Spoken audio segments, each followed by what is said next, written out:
had never turned over a tub of baby formula in my life. And I turn it over and I see corn syrup solids, vegetable oils, and basically just like a bunch of synthetic vitamins as the ingredients in there. That was a shocker to me. I was like, this is what we're feeding like newborn babies? How do you go about navigating baby formula? I like to look to the EU in general for their standard for food, cosmetics, and then here formula too. Another thing that they don't allow is corn syrup. Now, in terms of the vegetable oils, I do think it's just something the industry hasn't changed yet. It's just one of their go-tos for adding fat to the formula. If you took like human breast milk and you tried to run it through the FDA standards, it wouldn't be approved because of whatever standards the FDA has around milk. So it's just ingrained, I feel like, in the culture around formula, which is really tough and takes a long time to break that. You're listening to the Clean Kitchen Podcast with Kyle and Kevin Fitzgerald.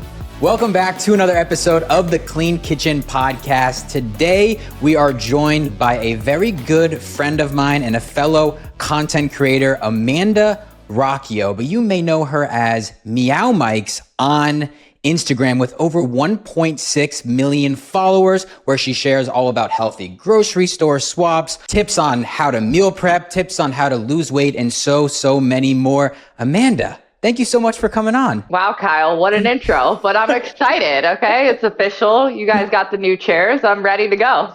Let's go. I love it. Well, first off, I want to say, Amanda, you just had your second kid. What is life like now as a family of four?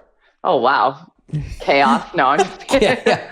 I definitely like, the transition from 1 to 2 kids more than 0 to 1, in that you know what to expect so much more in terms of like the newborn stage is crazy. Mm-hmm. It's quite an adjustment. I'm sure Kevin, you have kids, right? Is it one kid or 2? One kid, yes. One kid. Yeah. Yes. It's quite an adjustment the first time. Mm-hmm. And now approaching it like with more knowledge, more intuition, a little bit less stress. I do like that part. Obviously less breaks though. Yes. With 2 kids. Yeah, there's always someone that needs attention. I'm sure of it. Because even with one right now, I feel like he always needs attention. So I wouldn't be surprised if 2 adds more. But that's great to hear. Good to hear that 2 is going well. Just thinking about becoming a new parent, a lot of people out there listening are either parents or want to become parents eventually. And on top of just raising a child, which in and of itself is a ton of work, there's also this complexity of understanding what you want to give your kids, whether that's formula or toys or clothes, all of that. And you are someone that talks a lot about healthy swaps for parents that they can make for their babies. So if someone is listening to this right now, they're just getting started, where would you recommend they start with maybe 3 immediate, high impact, low effort, healthy swaps that they can make? I think that's a fantastic question. And I know a lot of moms out there, you're probably putting your registry together, which is so great. We get together and support new parents so they don't have to buy all these things at once. So one of the first places I like to look is what you're feeding your baby with. So even if you're breastfeeding, you might want to give a pump bottle, or if you're doing formula, you obviously need a bottle to feed the baby. And commonly before, it's been plastic, which is not a great choice because you're heating up the bottle, which is more commonly known to leach the chemicals when you heat plastic, obviously. So my first swap there would be to go for a glass or silicone bottle, which is great because so many brands these days do have a glass option, like Dr. Brown's, Como Tomo, Evenflow, Philips. Some of them have plastic options, but they also have glass. So that's one of the first places I like to look. And then, of course, something that you're using every single day on a very sensitive private area would be diapers and wipes. And so that's one of the other places I like to look. You really want to look out for phthalates, parabens, other synthetic fragrances. Chlorine in diapers, actually, you want to look out for. So I like the brand Codier. Mm-hmm. There's also Honest Company, Millie Moon. That's what's nice about society today is there's so many more brands coming out with better products. And same thing with wipes. There's a lot of great choices out there. Coterie, Honest Company in stores. Yeah. Why do you have to, I guess this is for either of you, because you guys know way more about baby stuff than I do. But why do you have to heat up the breast milk, or I guess formula? Like, would you have to heat up formula too? Yes. You want it similar to breast milk temperature, which is like body temperature around. I'm not the exact temperature. Like it's not like hot, but it's not cold. Like milk, like water would come out of the fridge. You want it like the right temperature, closest to mimicking breast milk. I guess I thought about that, but I didn't think about it in detail because that is like, as soon as you heat up something in plastic, like you're right, like that's immediately probably going to leach a bunch of these microplastic particles and endocrine disruptors and all these different things. And like, that is something you definitely do not want to be giving a baby. Yes. Yeah. No. And I'm so glad there's so many glass options now, or silicone's totally fine. And obviously if you drop it, less of a concern. Yes. Yeah. It's actually funny you mentioned that. So we just went, and so my son's name is Levi, and we went to do his orientation for daycare. He starts next month. And one of the things that they mentioned is no glass products at all at daycare, which I can completely understand from a safety perspective because you don't want any kids exposed to broken glass. In that case, is silicone your recommendation for any parents that are in that situation? Absolutely. I mean, silicone isn't known for leaching as much and isn't known for like all these harsh chemicals you'll find in microplastics. Yeah. So silicone's great. What about stainless steel? Do they make stainless steel bottles? I haven't looked. They have a lot of stainless steel like feeding, like once you get a little bit older, like plates, bowls, water bottles. I think that's a fantastic choice. I know. Yeah, Kyle, you would recommend that too. Yeah. But I haven't looked into like a stainless steel baby bottle. That's kind of funny. They're like industrial baby. Yeah. Need to get on that. I know. I guess that would be pretty cool to see. That would be less breakable and like, silicone is an interesting material, but definitely better than plastic. Yeah. And then you mentioned, so first swap to make bottles. Like obviously that's something you're giving your baby on a daily basis, multiple times a day. And then diapers and wipes. So do either of you know, like why do they add chlorine to diapers? Yeah. It was to bleach the material. Oh, got it. Just to make it more white. Yes. Yeah. But a lot of them are now like there's a ton of chlorine-free options. Yeah. I read about like this total chlorine-free processing. So if you see TCF, I think is what it's called. It says it there. The other one that I see a lot, Amanda, I was curious on your thoughts, is the dyes, specifically on the front to show whether or not the baby's peed or not.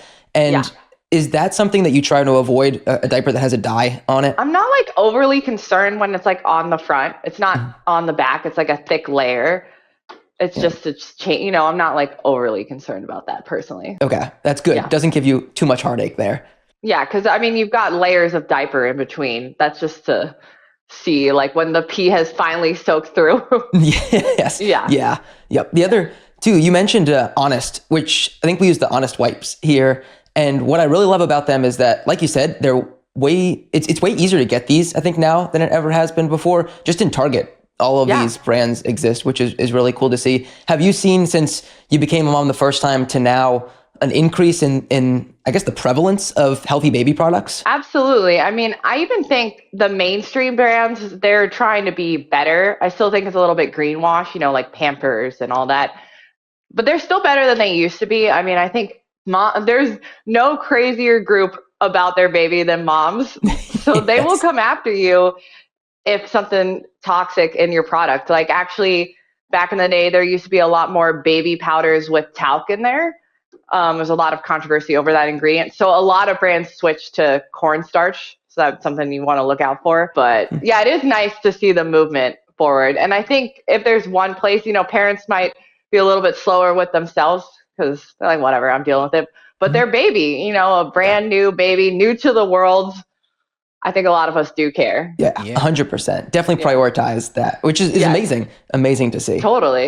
Yes. Yeah, I'm glad that there's more like non-toxic options. I would like, you kind of mentioned it, but like definitely be careful when a lot of these big name brands come out with like healthier or more natural products. Cause I mean, we see it all the time in the food space. Like, like Doritos, for example. There's Doritos and they have organic Doritos. And people are like, oh, since it's organic, it must be healthy. But that's not really the case. So just, I guess, be mindful of that as you're navigating the non-toxic baby space too. Like if, I don't know, if Pampers comes out with like a natural diaper or something. They do. Pampers natural. Is it good or is it? It's better than obviously their original stuff, but it's not as good as some of these other brands for sure. Yeah. Did you know that most mattresses are made with synthetic materials that can off-gas harmful chemicals while you sleep? That means every single night you could be breathing in toxins without even realizing it. That's why about 2 years ago, I switched to a Birch mattress made with organic raw materials sourced straight from nature. It's comfortable,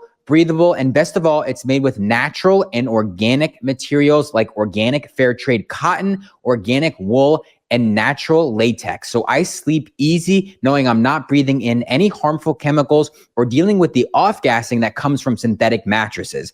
Birch mattresses are shipped directly from their facility to your door for free. And the mattress comes rolled up in a box and it's super easy to set up. There is no better way to test a new Birch mattress than by sleeping on it at your own home. And that is why Birch offers a 100-night risk-free trial to see how your body adjusts. And they believe so strongly in their mattress quality that each one includes a 25-year warranty. And I want all of my listeners to enjoy a deep, restful night's sleep with a new mattress from Birch. So go to birchliving.com/cleankitchen for 27% off site-wide. That's birchliving, birchliving.com/cleankitchen and get 27% off site-wide. Are there specific marketing terms within the baby space, Amanda, that you look for as like a red flag? It's like if they're using this, it doesn't really actually mean anything. I mean, the naturals term, I wouldn't say it's a red flag because I'm sure plenty of the good brands might use that, but yeah. Pampers natural, this natural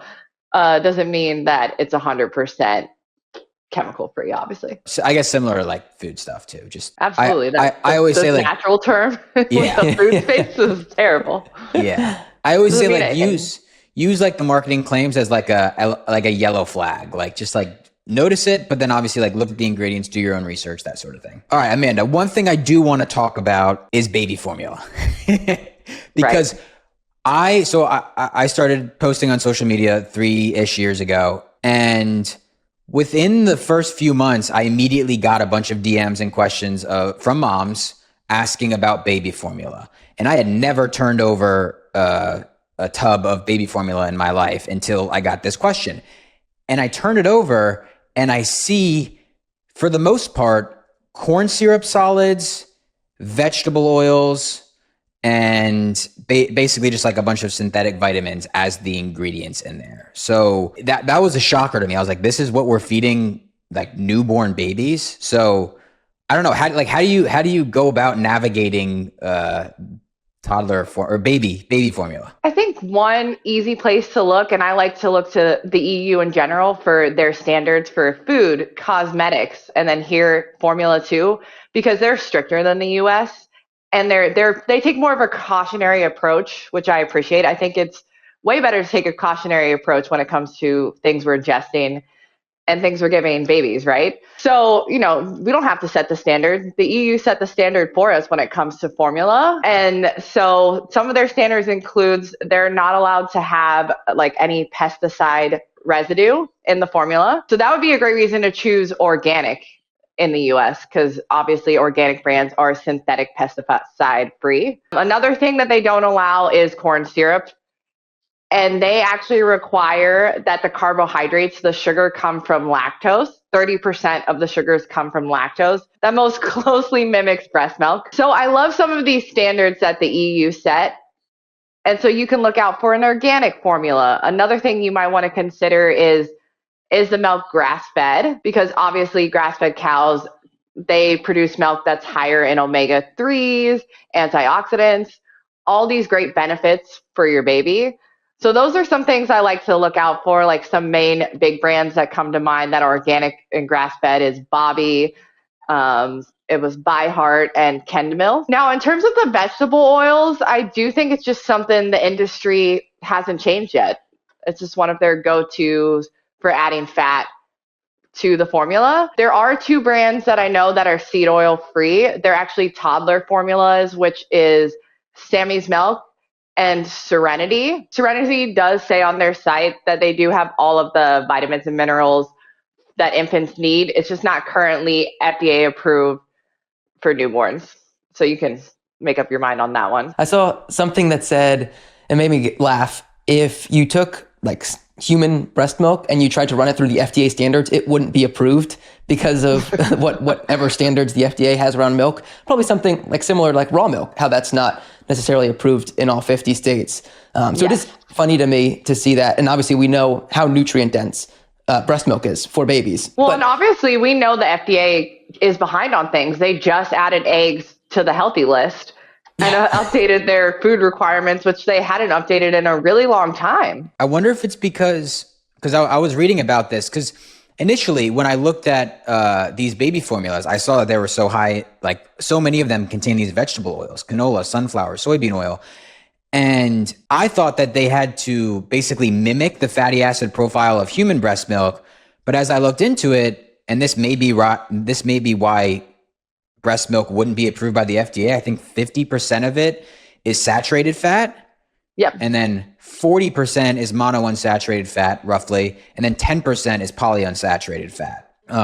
Whereas, most of these formulas, I don't know the exact fatty acid breakout, but I assume most of it is polyunsaturated fat, which is the primary fat found in vegetable oils. But I just thought that was so interesting. It just seems like they're just taking a shortcut and just using the cheapest oils possible to put in there. I agree, or at least at best case, it's outdated information. Yeah. At this point, yeah. Yep. Even to the formula that we got leaving the hospital, because they'll give you some formula as you leave.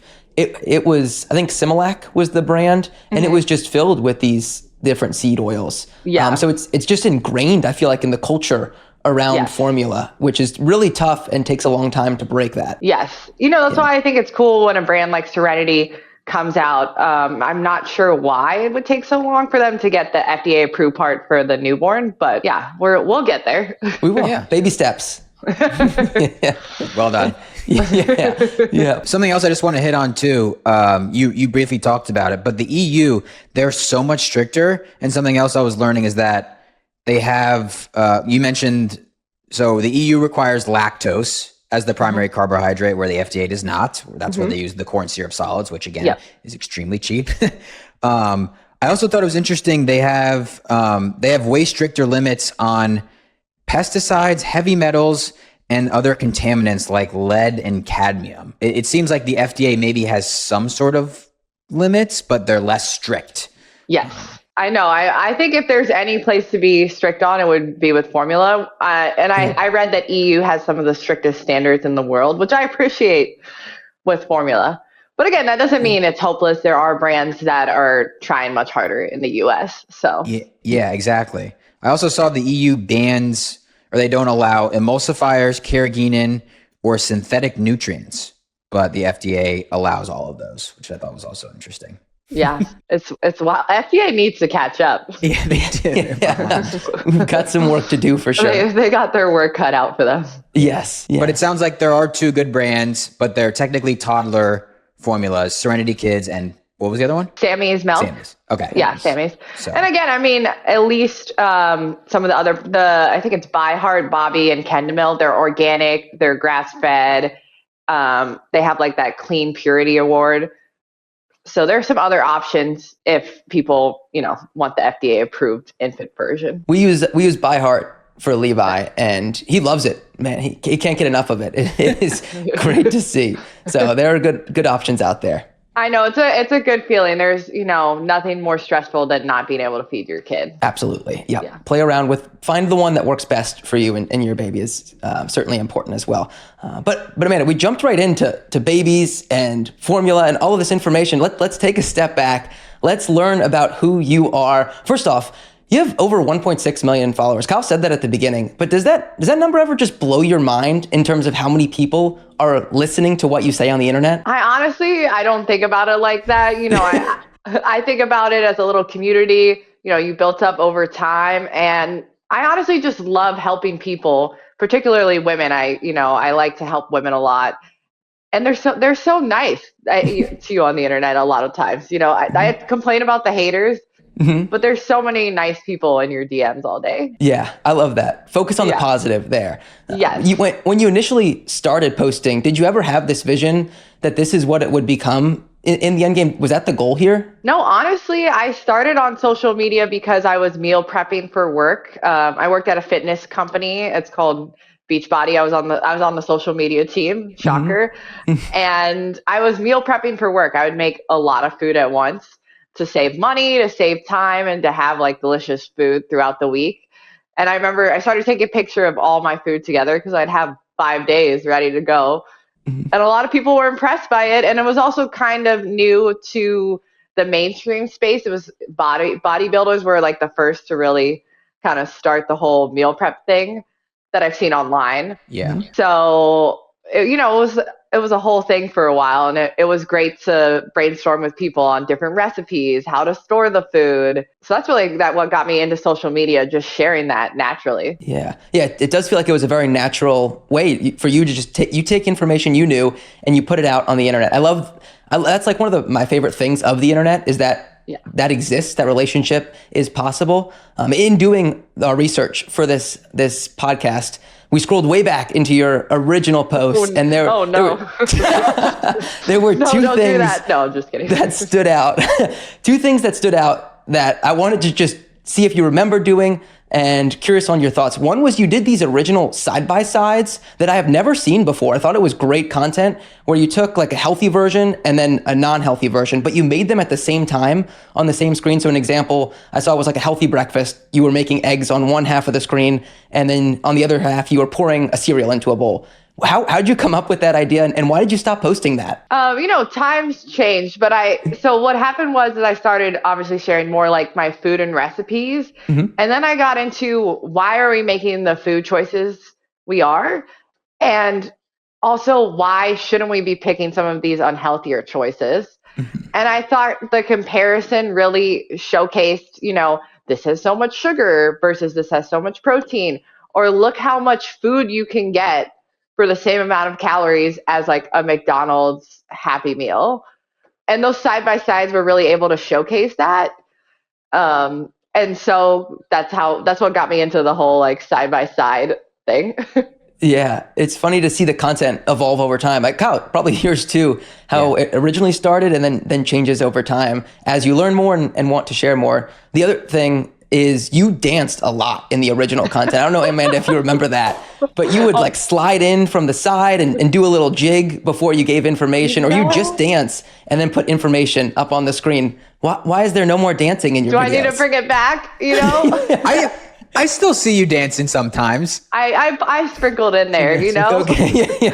I don't know, now that like content is filmed in the store, I don't know how peppy with it I want to get, guys. Everyone's going to be staring at you in the aisles like, what is this? Like, what is this crazy woman doing dancing in the aisle? Yeah, it's a fine line. That was some fun times. We've talked about this a little bit off camera, Amanda, but like, were you always into healthy eating? Like, what's your relationship been with food? Like growing up from Beachbody to now, like how has that evolved over time, and how did that start initially? Yeah, I actually had a terrible eating disorder, like start of high school. You're hitting puberty, your body changes.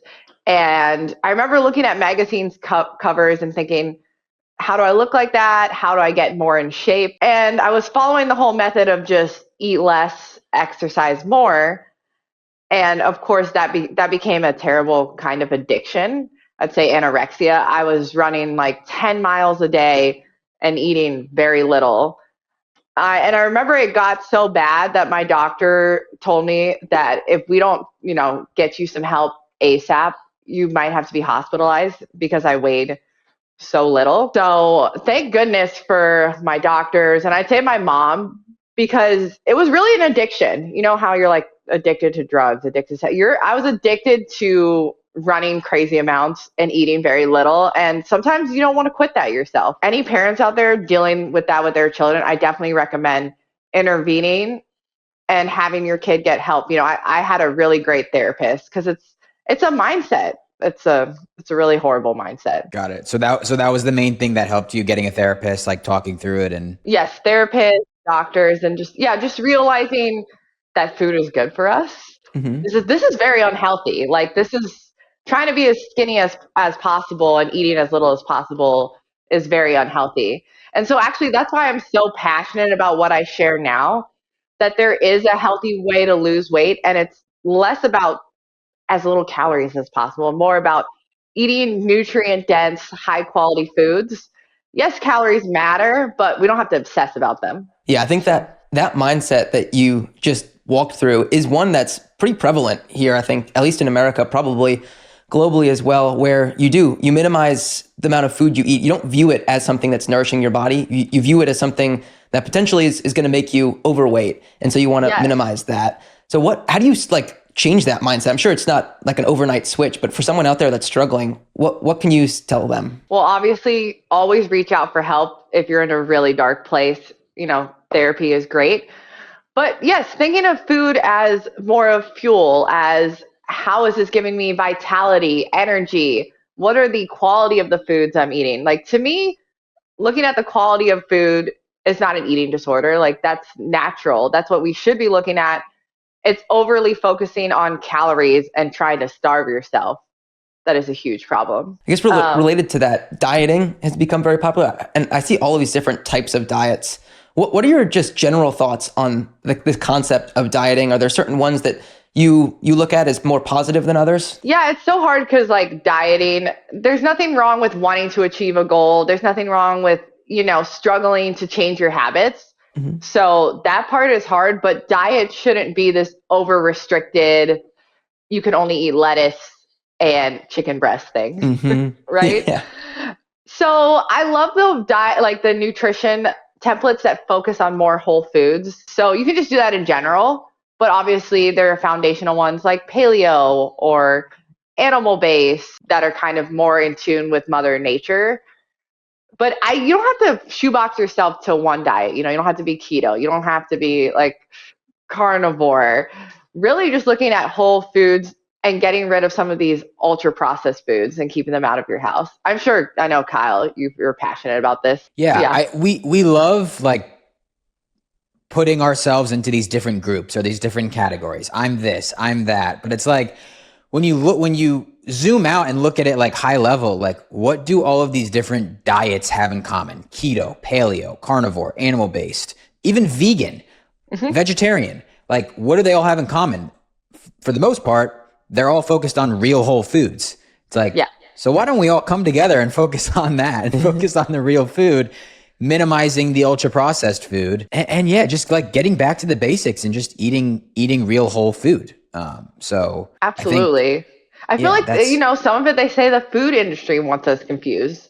They want us to think it's this complicated thing where you have to spend all day reading nutrition labels. And I know Kyle and we do that on our page, but that's more so to give people an idea of what some of these better processed products are. Mm-hmm. But if you don't look at those and you just go to the fruits, vegetables, meat, eggs, dairy, you're great. I always say it, but when you walk into the grocery store, shop the outer aisles of the grocery store first, or the outer part of the grocery store. Get your high quality fruits, vegetables, high quality meats, eggs, maybe some dairy.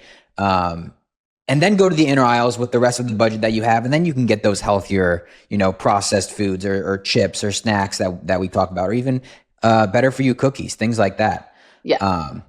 You can. But I guess, going off that, you also do one-on-one coaching, right, with people? Yes, absolutely. Yeah. So and you help people lose weight. Is that the main? Yes. I mean, a lot of women these days, they want to lose weight. It's definitely a huge problem in our society. And, people run into different hurdles when it comes to changing their diet. So, yes. I guess two parts to that. What are the main, problems or hurdles that people run into? And then I guess overall, if you could give a few, tips for people that are trying to lose weight, what would that be? Yeah. So my number one tip on that would be to focus on protein. And I mean real whole food protein sources, not the next protein cookie. Sure, that's great. But, you could actually just have the cookie and really focus on protein throughout your day. And when you eat a meal and you have protein, maybe you have a vegetable or fiber like avocado, and then maybe some whole food carbohydrates. If you eat the protein first, you're way less likely to overeat on carbs. It's going to help keep you fuller throughout the day. And when it comes to weight loss, really make it so you're not starving when you're trying to lower your calories a little bit. And other bonus is that it will help you maintain more muscle Yep. when it comes to fat loss. Because obviously there's weight loss where you can lose muscle and fat, or fat loss where you try to focus more on losing fat and less muscle. That's my number one tip. I don't know. My other top two tips would be, especially women, I feel like sometimes we like to eat a lot. We like high volume foods. Mm-hmm. So focusing on high volume foods, for some women, that'd be adding more vegetables, cauliflower rice to your meals, or also just more high volume fruits. Like berries are very water dense. You can eat a lot more than you can eat like a banana for the same calories. Nothing wrong with a banana, but that can just help your weight loss goals and have it so you're not feeling so hungry. Do you track, or do you recommend people track a lot of their macros? I think it can help people, especially with the protein goals, to track. So not just calories, like at least you should be tracking your protein too. This is not something you're supposed to do for even like a whole month. You can do it for a week. You can do it for a couple days, see where you're at, and then adjust. A lot of people, it's common to be under eating protein. Is there a certain amount of protein that you recommend? I've heard so many different things, but like a certain amount of protein per day? It really varies per person. So, but I'm definitely on the higher end of the protein goals, like it's just going to help so much as you get older and all that stuff. So, Yeah. I've heard 1 gram of protein per ideal pound of body weight. Yes. Would that be like what you recommend, or is that on the higher side? No, that's a great spot to start. Absolutely. Yeah. That's what I try to do. Yeah. Hey, look at you. Yeah. What about the specific sources of protein? So you mentioned not going for like the protein cookies necessarily, but real protein. Yeah. In your mind, comparing like beef, chicken, fish, how do you look at those? I think you should vary them. I think you should eat all of those. Mm-hmm. Obviously, the higher quality, the better if you can afford it. But it's not about being perfect. Honestly, if you eat those over ultra processed food, you're good. So yeah, beef, chicken, fish, Greek yogurt. I even like a clean protein powder that can be helpful without having too many ingredients, unlike protein bars, which is way harder. Yeah. But yeah, all those are good. And I think there's obviously a huge misconception around beef being this scary protein source, but really it's really fantastic and full of iron, which is great for women. Absolutely. We've talked so much about the importance of beef. I feel like in my mind, when I really started learning about healthy foods, chicken did have this reputation of being like the go-to protein source. Like if you were having chicken breast, that was it. That was the premier. Do you view it that way, or is there a different view? Absolutely not. I think that's so tied to the bodybuilder world too, because chicken breast is just so lean. Yeah. Well, who wants to just eat chicken breast? At least chicken thighs. That's my go-to. Yes. So much more flavor. I think that pigeonholes you into such a boring diet that you don't need to be on, or we're trying to copy these bodybuilders that eat white fish and chicken breast right before they get on stage so they can have like the perfect chiseled abs. Mm-hmm. We don't need that. Like the protein combined with the fats is just way more satiating. I feel like it's like chicken, broccoli, and rice. Like that's like the bodybuilder, or like that's what I mean. Like you said about like lettuce and like just eating lettuce. Like people think healthy is just like eating lettuce, or just like eating these foods that are not appealing at all. Yeah, but it's like get some grass-fed beef, get some avocado, get some eggs, get some fruit, get whatever vegetables you like make it fun, and just like find the real whole foods that you actually enjoy eating, that you actually like, and stick to those. Absolutely. That's the best piece of advice right there. I know you like to do a lot of home cooked meals. Obviously, we've talked about the importance of meal prepping a little bit, and we're talking all about food here. But when you do eat out, when you go out, whether you're on the road and you need something, or you go out for dinner, what's your mentality there? How do you approach that? Personally, I don't over stress about like, oh my God, are there seed oils in the restaurant food? I mean, because there probably are. Right. So I don't over stress about every little thing, but I like to leave the meal not feeling like shit. That's my goal. Like, hey, how can I go out, enjoy dinner, but also not feel like I'm crashing and I feel like total crap the next few hours, or even maybe the next day if you like binge eat. So I do try to approach it like that. Sometimes I indulge more, sometimes I don't. But things like, eating a salad first, vegetables, or having some protein with my meal, and then like enjoying a high quality pizza or something, I leave the meal feeling good actually. And I choose to try to find places that have higher quality ingredients than maybe using my treat meal on like fast food, where like you can go to a restaurant and get a nice real burger and you'll probably feel a lot better than if you went to McDonald's. Mm-hmm. And you're using it as a treat. And so obviously you can budget towards that instead of fast food prices. Yeah. Something else you mentioned earlier that I wanted to bring back up was the order in which you eat the foods on your plate. So I had heard before, like, if you have a plate of chicken, broccoli, and potatoes, we'll use that as an example. Like I've heard, okay, like you said, eat the chicken and the broccoli first. I've heard it for like to prevent a glucose spike. It does help with that. It's also the same for like filling yourself up faster, basically? Yes. Protein is one of the most satiating macronutrients. So if you eat that before carbs, you'll probably be more full. Now, obviously, if you're going for whole food carbs, like potatoes are very filling. So you can look up the satiety index of certain foods. So certain foods have a higher satiety index. So potatoes can help you feel really full without overeating your calories. Versus like a pasta or bread, even if you get like a cleaner one. I don't know for you guys, I can eat so much pasta or bread without feeling full versus like a potato. Yeah. I've never heard that satiety index. So it just measures how satiating a food is? Yes. And it can be different by person. So you can notice it within yourself. Like, do I tend to overeat this certain type of food, or do I feel really full quickly and I feel like it's within the portion that feels good for me? Yeah, no, I agree. I can crush some pasta. That's cool. I had no idea that was a thing. Satiety index. Oh no, yeah, I love that whole concept. I'm looking into that. You're gonna see a video soon. Yeah, no, it's really cool, and it's a great thing to look at for weight loss because again, weight loss, you are trying to lower your calories, and let's just say obviously if you get off a diet from ultra processed foods to more whole foods, you'll probably lose weight. You're going to lower your calories naturally. You're going to feel better.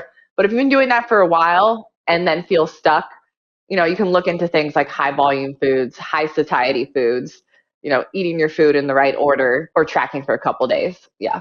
Wait, what exactly is high volume foods? Like, what does that mean? So it's like you get a high volume for the amount of calories. So like obviously like cauliflower rice, it's not as good as rice. You can mix it in, right? I'm not trying to say it is rice, but you could get a lot more volume for the amount of calories. So like strawberries, you can get a higher volume of food than you would with a banana.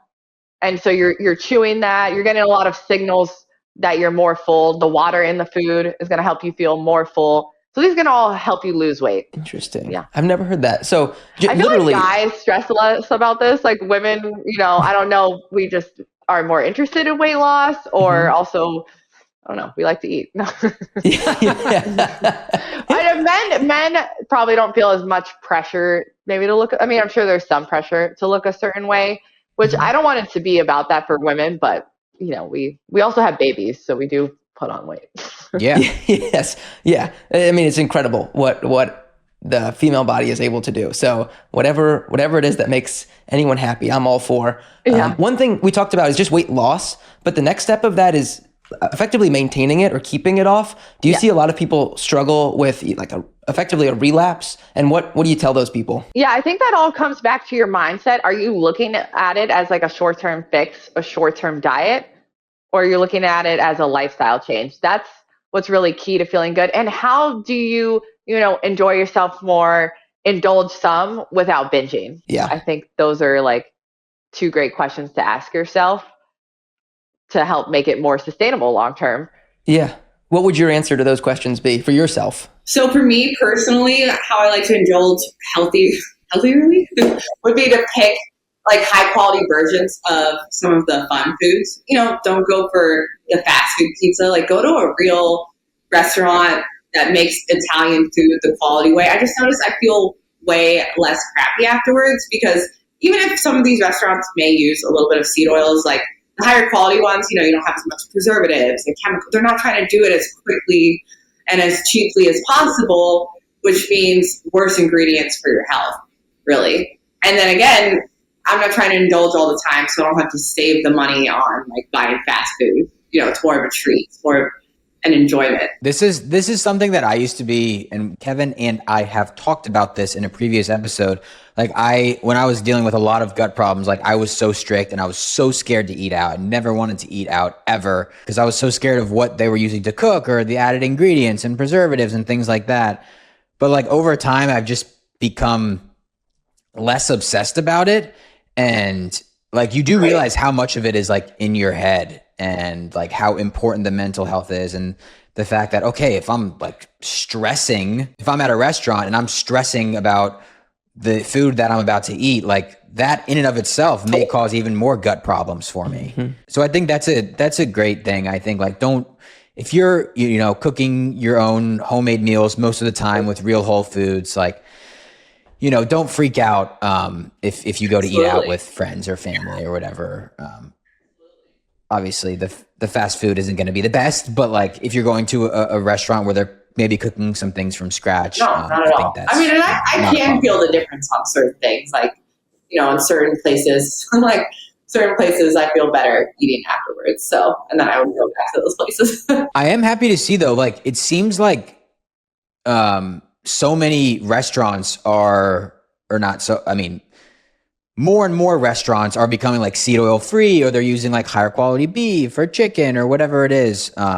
So like, I'm so happy to see that. I think that's just going to be a trend that we're going to see more and more this year. Like even Kevin and I talked about Steak and Shake, switching from vegetable oils to beef tallow for their, I think it's for everything. I'm with the fast food places still, because I heard, I don't know if you saw, the beef tallow has added chemicals that you still don't want, but it is a trend. It is a sign that people are listening and that they care, because sometimes it can feel like you're fighting an uphill battle on some of these things. All right, should we do some rapid fire questions, Kyle? Oh, we can do some rapid fire questions. Let's see what I got written down here. Yeah. All right, so I got 1, 2, 3, 4, 5 or 6 questions here. We'll do rapid fire. You can give like one word, one sentence answer, and then maybe we can go in depth into any of these afterwards if we want to. All right. So you're big into meal prep. You share a lot of meal prep and recipes, different things like that. What if you had to eat the same thing for a month? If you had to meal prep the same recipe for a month, for we'll say like 2 meals out of the day, we'll say lunch and dinner. What is that meal for you? Taco bowls, amazing. And then dinner, I love chicken thighs with potatoes. What's in the the taco bowl? Rice, avocado, salsa, some cilantro, all the good stuff.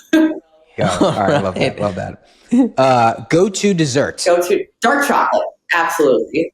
That's all I die. Do you have a favorite brand? I do love Q. Q, it tastes phenomenal. Yeah. And they have fun flavors like cashew butter. Yeah. Oh yeah, the nut butter ones. Yeah, those are good.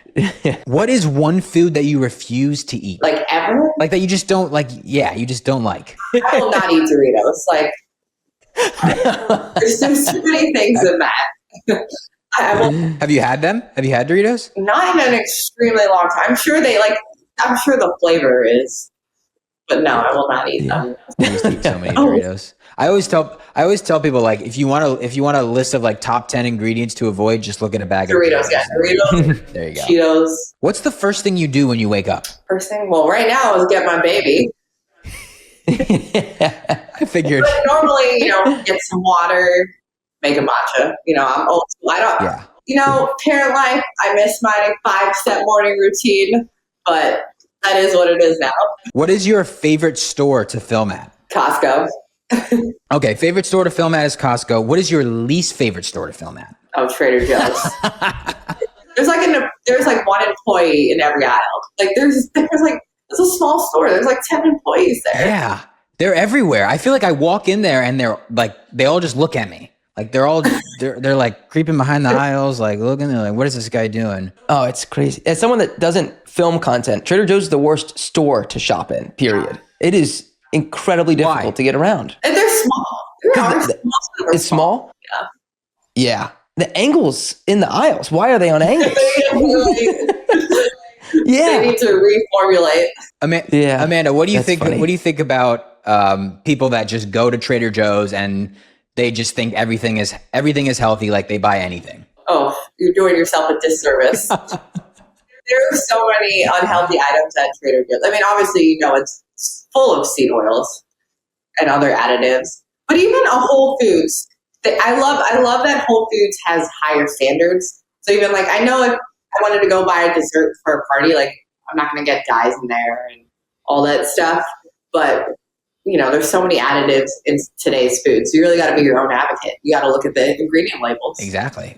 Yeah. Yeah, no, thank you so much, Amanda. For anyone listening, go follow Amanda right now. You probably already do. She has 1.6 million followers, so you probably already follow her. But if you don't, we'll leave all of her information. And if you want to book a one-on-one, it's masteryourhealth.com is the website, hyphenated between Master Your Health. So go check that out. We'll obviously leave all the links there. But Amanda, anything else that you want to let people know where they point them? No, honestly, this was just a fantastic podcast. And, I think we're all about helping people feel good from the inside out. That's what it's about, feeling good, having energy.